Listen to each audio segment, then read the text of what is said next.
Muchas gracias. En primer lugar, quiero agradecer a la organización el hecho de que me haya invitado y que me dé la posibilidad de compartir estos momentos de reflexión en esta jornada de tarde, que, como ha dicho mi compañero de mesa, tenemos ante nosotros una difícil tarea después de la grata comida que hemos tenido todos juntos. Participación juvenil en el ámbito político y público. Sin lugar a dudas, un tema complejo, no fácil de abordar, pero necesario y de rabiosa actualidad donde los haya. Estoy convencido que tenemos por delante en esta sesión de tarde un auténtico reto: abordar desde diferentes perspectivas las razones, causas y consecuencias de por qué en los últimos años se ha producido una huida de los ciudadanos, y en especial de los jóvenes, del ámbito político y público. Preguntarnos por qué estos han dejado de ver la política como el canal de vertebración natural y adecuado para participar en la construcción obligada de lo público. Lo público, algo que, lejos de sernos ajenos, debería sernos cercano y familiar, en tanto que nos afecta a cada uno de nosotros y en los diferentes y plurales aspectos de nuestras vidas cotidianas. El último barómetro del Centro de Investigaciones Sociológicas, el CIS de España, subraya el hecho de que los jóvenes españoles han aumentado su carácter participativo en general y ha crecido su compromiso y preocupación social. Ahora bien, lo que es significativo es que los jóvenes elijan vías alternativas a la política para ejercitar su participación y su vocación de participar en el ámbito público y social. Es cierto que la política no puede serlo todo y que el ámbito social siempre deberá abarcar más que el estrictamente político, pero que los jóvenes hayan desertado de la política como ejercicio de participación en la construcción pública y social no deja de ser preocupante, al menos bajo mi punto de vista. Especialmente preocupante cuando esta deserción no solamente habla de ellos, no solamente habla de vosotros, de los jóvenes, sino también habla especialmente de la falta de legitimación, de autoridad y de modelos de identificación que hoy en día encontramos en la arena de la política, sobre todo de la política institucionalizada. Un día escuché a un veterano político que, tras décadas de política activa, confesaba: hace tanto que entré en política que se me ha olvidado por qué entré en política. Esta, en apariencia, ingenua confesión encierra para mí algunas de las reflexiones que hoy me gustaría dejar encima de la mesa para que podamos debatir entre todos nosotros.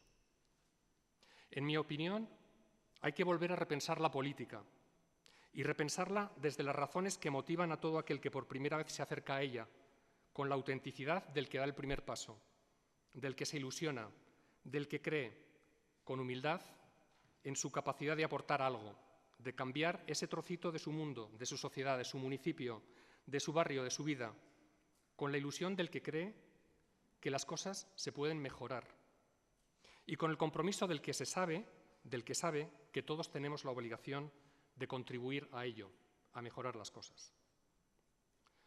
La desafección ciudadana respecto de las instituciones públicas y de sus representantes políticos comienza a ser un mal endémico, como todos ustedes saben, en Europa y en gran parte del mundo.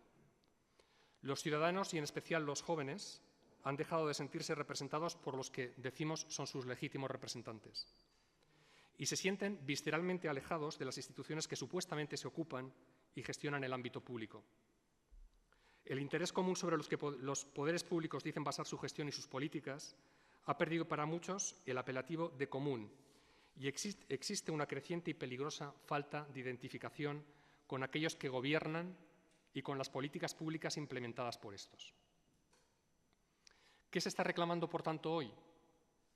Sin lugar a dudas y, en mi opinión, un liderazgo fuerte, convincente, creíble y auténtico. Un liderazgo que base sus señas de identidad en ser la voz de esa comunidad perdida y de ese interés común del que nunca debió salir la acción pública y política. Un liderazgo que dé respuestas reales a necesidades reales. Uno de los grandes pecados de las democracias europeas contemporáneas es probablemente la de haber apartado a los líderes políticos y públicos del ámbito común ciudadano. Hemos hecho de ellos, de los políticos, algo diferente y deben volver a ser uno de los nuestros.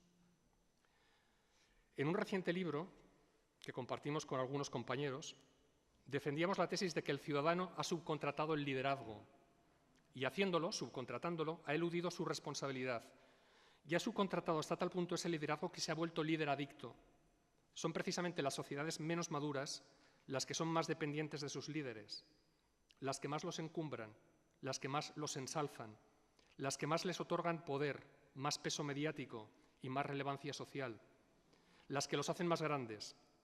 Pero también estas sociedades son las que los destronan y destruyen con más vehemencia, las que son más implacables con sus debilidades, con sus errores o con sus carencias. Las sociedades lideradictas transfieren un poder excesivo al líder en la misma medida que se despojan del mismo poder que les transfieren. El nuevo liderazgo político y público, y especialmente entre los líderes públicos y políticos jóvenes, en mi opinión, tiene que volver a ganar la cercanía con el ciudadano. Pero esto supone un proceso de madurez biunívoca. La sociedad debe asumir parte de su carga de responsabilidad en este liderazgo, asimilando que el líder no es más que uno de los nuestros, al que se le confiere la tarea y la responsabilidad de dirigir. Los líderes deberán, por su parte, realizar también un ejercicio importante en este momento de humildad y desarmar paulatinamente esas barreras que los separan de aquellos a los que gobiernan o administran. Adiós, pues, a la catarsis colectiva contra el líder, como único responsable de los errores y de los males que acechan a la ciudadanía. Adiós también al paternalismo de un liderazgo que decide desde una posición de superioridad y de desapego respecto a la sociedad que lo representa. A partir de ahora, la responsabilidad deberá ser compartida, con todo lo que ello conlleva. Este es, a mi juicio, una de las primeras etapas a transitar hacia ese nuevo modelo de liderazgo público y político que yo creo que todos vosotros, como jóvenes líderes políticos, estáis llamados a asumir. La larga crisis que viene asolando a gran parte de Europa en los últimos años ha generado un sentimiento de frustración y malestar creciente entre los ciudadanos.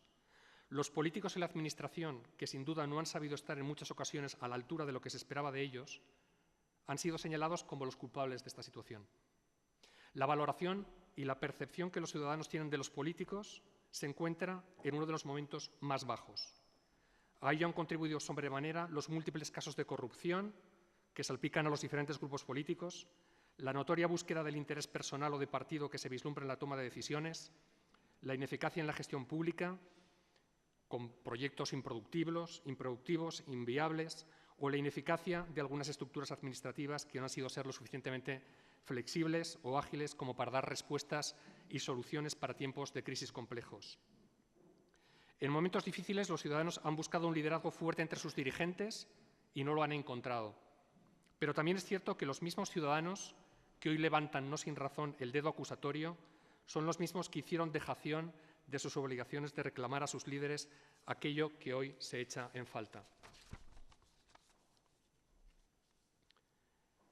Durante las últimas décadas previas a la crisis, gran parte de los ciudadanos, y en especial los jóvenes, vivieron ajenos a la política y al ámbito público, como si estos no fueran con ellos, como si estos no fueran determinantes para sus vidas. La política y las decisiones públicas han sido vistas como algo propio de los políticos, en lo que era vano inmiscuirse y sobre lo que no se podía influir. La autora alemana Meredith Huff ha llamado la atención de forma valiente sobre esta cuestión en un libro que les recomiendo, que se titula Dejad de lloriquear, sobre una generación y sus problemas superfluos.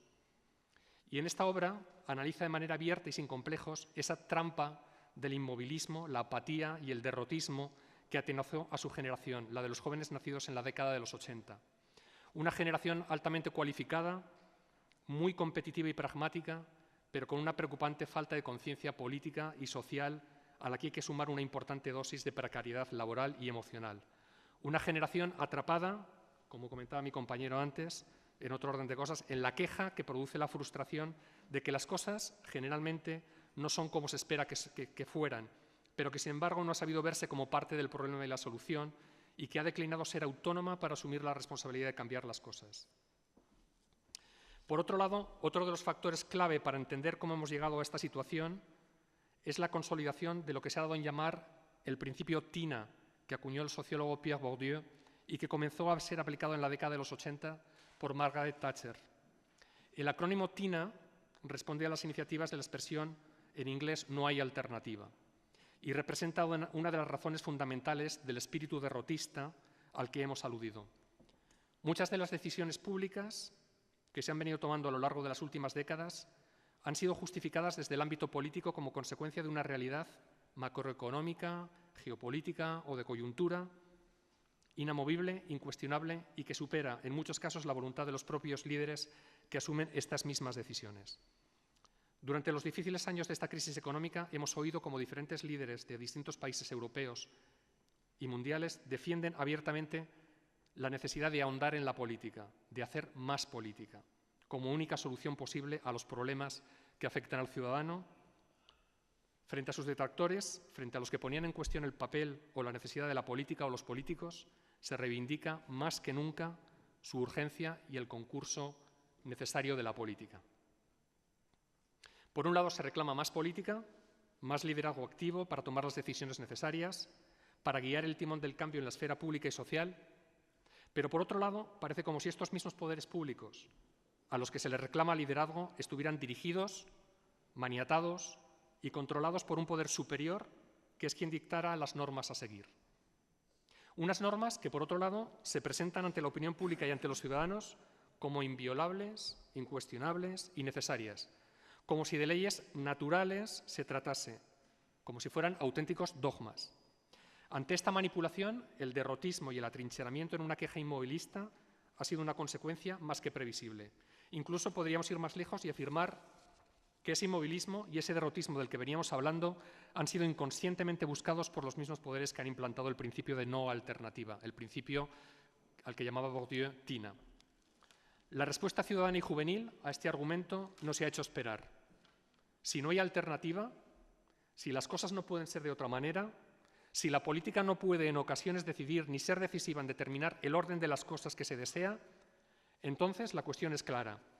¿Para qué la política? ¿No será sino una burda manipulación para preservar el estatus político en un momento de deriva y de falta de peso específico? Es una de las cuestiones que pongo encima de la mesa. Intento acabar rápido. Pero no tan rápido. No tanto. Les prometo que acabo rápido. En nuestra mano, en la de todos, está la posibilidad de que la participación ciudadana, especialmente la juvenil, en el ámbito político y público, vuelva a ganar para la sociedad la política como lugar de encuentro y construcción social al servicio del bien común. Estoy seguro de que jornadas de debate como esta contribuyen al logro de este objetivo necesario y urgente. Pero para ello hay que estar dispuesto. Hay que estar dispuesto a cambiar, y cambiar a veces es lo más complejo y lo más difícil. Hay que estar abierto a ver las cosas de otra manera, a flexibilizar modelos y formas de entender la realidad que está en constante cambio. Y a pesar de querer acabar rápido, no quiero acabar sin trasladarles una divertida pero brillante anécdota que me gustaría dejar encima de la mesa también como reflexión. Uno de los más respetados investigadores sobre liderazgo de los últimos años, que es Stephen Covey, se refiere en su libro Los 7 hábitos de la gente altamente efectiva a una jocosa experiencia recogida en la revista del Instituto Naval y que ilustra claramente la necesidad de cambiar de paradigmas. La voy a leer textualmente porque me parece simpática y muy ilustrativa. Muchos de ustedes quizás la conozcan ya. Dice así: yo servía en el buque insignia y estaba de guardia en el puente cuando caía la noche. La visibilidad era pobre, había niebla, de modo que el capitán permanecía sobre el puente supervisando todas las actividades. Poco después de que oscureciera, el vigía que estaba en el extremo del puente informó: luz a estribor. ¿Rumbo directo o se desvía hacia popa?, gritó el capitán. El vigía respondió: directo, capitán, lo que significaba que nuestro propio curso nos estaba conduciendo a una colisión con aquel buque. El capitán llamó al encargado de emitir señales: envíe este mensaje, estamos a punto de chocar, aconsejamos cambiar 20 grados su rumbo. Llegó otra señal de respuesta: aconsejamos que ustedes cambien 20 grados su rumbo. El capitán dijo: contéstele, soy capitán, cambie su rumbo 20 grados. Soy marinero de segunda clase, nos respondieron. Mejor cambie su rumbo 20 grados. El capitán ya estaba hecho una furia y espetó: conteste, soy un acorazado, cambie su rumbo 20 grados. La linterna del interlocutor envió su último mensaje: yo soy un faro, cambiamos nuestro rumbo inmediatamente. Concluyo. En ocasiones, saber cambiar el rumbo a tiempo es no solo importante, sino fundamental. Y para cambiar el rumbo se requiere habitualmente humildad para asumir que somos nosotros los que debemos modificar nuestro itinerario si no queremos colisionar. que somos nosotros los que debemos ser flexibles para variar nuestra ruta, nuestra forma de hacer las cosas o la perspectiva desde las que se aborda un problema.